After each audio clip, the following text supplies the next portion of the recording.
Every week on Tuesday around lunchtime here in the US, the Xbox Game Pass quests get updated. The weekly quests are reset, and a quest or two specific to Game Pass games are added. Stick around for a first look review of the game you only need to launch for Microsoft points, normally 25.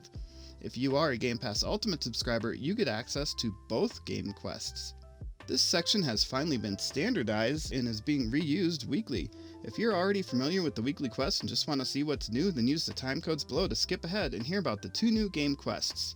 For the rest of us, let's dig in. The first weekly quest we'll talk about is complete 4 daily quests for 10 points. Every day you get 2 quests, play a Game Pass game, and log into the mobile app. You can knock these out in 2 days, and you really should. You should also keep doing these dailies, as you need a lot of them to get the monthly quest for 1,000 bonus Microsoft points. Next, and often first completed, is earn an achievement in Game Pass for another 10 points. This shouldn't be too much of a struggle unless you're the type of person that hates leaving games with achievements partially completed. Some of those games get really difficult to get 1,000 gamer score on after all. Finally, we have Earn Your Way for 10 more points. In this one, you must either complete 3 Game Pass game achievements or play 3 different Game Pass games. You can't mix and match these, so 2 of one and 1 of the other isn't going to cut it. You need to make it all the way to 3 in either your Game Pass game achievements or different Game Pass games played. Those quests are the same every week, but now let's get into the 2 games on the weekly quest board. This week, those 2 games are The Sims 4 and Ikenfell. The Sims 4 is the Game Pass Ultimate subscriber exclusive quest this week. It is worth double points for a total of 100, and to complete it you must have 3 bladder fails. I personally spent far too much money on the earlier Sims games, so a review of this game wouldn't be my first foray into the world. What I remember is that to get a bladder fail you more or less have to try. This quest is something that would take a very long time to get during natural gameplay.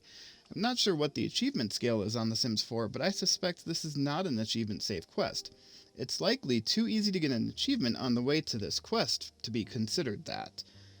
The 25-point quest this week goes to Ikenfell. To get this quest, you only need to launch the game. This is an achievement-safe quest. I wouldn't normally say that for this one, but after the Forza 7 quest, I guess you never know what's going to happen.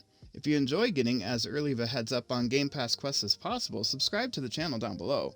This is a side project for me, so sometimes it falls through the cracks. The more subscribers I have, the more I'll be able to prioritize getting these done quickly. Eventually, I'd love to bring them to you on Tuesday evening every week. I played this on an Xbox One X wearing Turtle Beach Stealth 600 headphones and watching a 27-inch 4K HDR monitor. I used the controller that came with the console and recorded footage via an Elgato 4K 60 Pro Mark II capture card. My recording and video editing system specs are down below if you're interested. Ikenfell is a turn-based tactical RPG brought to us by Happy Ray Games and Humble Games in October of 2020. It reminds me of a cross between Zelda and Shining Force from back in the day. This is partially due to the classic art direction. This game uses pixel art and would look right at home on a Super Nintendo or Genesis console. It did not look at home on my 4K display, however. The colors were good, and the overall look matched the chosen aesthetic perfectly. There were effects in the overworld that gave an impression of movement to otherwise static screens.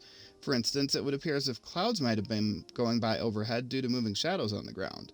There are also simple animations in the game, and they ultimately play an important role. Similar to the visuals, the audio in this game is classic. The sound effects are basic, and the soundtrack is right out of console gaming's past. The music could get old easily, but the sound effects are all spot on to the action and tend to improve the experience. This game is listed at $20 on the Xbox Store right now, with no DLC in sight. There's also not a Game Pass discount on this as of the time of this recording. You play a young woman named Mariette. While her age wasn't given during my short time playing, I'm guessing around junior high. Early in the game, you discover that you have powers, and they likely tie into a larger narrative. The story revolves around your quest to find your sister, who is at a school for witches and wizards, but things are not normal there. There's a lot more story here, and from what I played, it's a compelling one, with fun characters and some twists likely to come up along the way. The game plays just like an old action RPG might. Well, pre-third-person over-the-shoulder view anyway. There are 2 main game modes, the top-down exploration mode and the mildly isometric side battle mode. During the top-down mode, you explore and interact with the world. Dialogue and puzzle solving are the big drivers here. The battle mode is a tactical action sequence where you attempt to control the layout of your characters and your opponents on the battlefield to maintain an advantage and win the battle. You select attacks based on your abilities and who your opponent is, and then execute them with a timed button press component, which is tied to the animation I mentioned earlier. That same timed button press mechanic is applied to defense as well. The game isn't overly difficult, though the time-based button presses take practice to get right. Different opponents have different strategies, and there will be a level of difficulty in finding the best battle strategies for your party and the opponents they face. In this game's defense, the timing element can be minimized via a semi-automatic or automatic mode for defense in the settings. There's also a setting in there to warn of sensitive content coming up, and that's related to the story.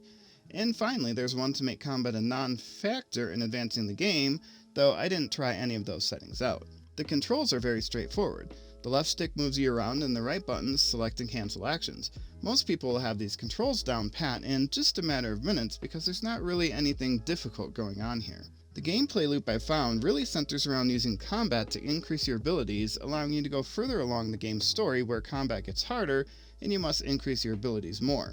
The story and world appear to be the focus, with getting better equipment and improving skills more of a way to frame the narrative and guide you through the experience than a driving force in the game. As with most story-based games, replay is going to lie largely in how much you enjoy the story, just like reading a favorite book or watching a favorite movie. There may be some achievements that require or benefit from a replay as well. The timed combat mechanic is a little on the unique side, so if you really enjoy that, there may also be a call to come back and play some more. There are some things I didn't like about this game. The first is related to the graphics. I'm not sure why it looked so bad in 4K, but it was not a good experience. At 1080, I'm sure this is fine. I've seen games with an older aesthetic look work just fine at 4K though, so I'm not sure what happened with this one.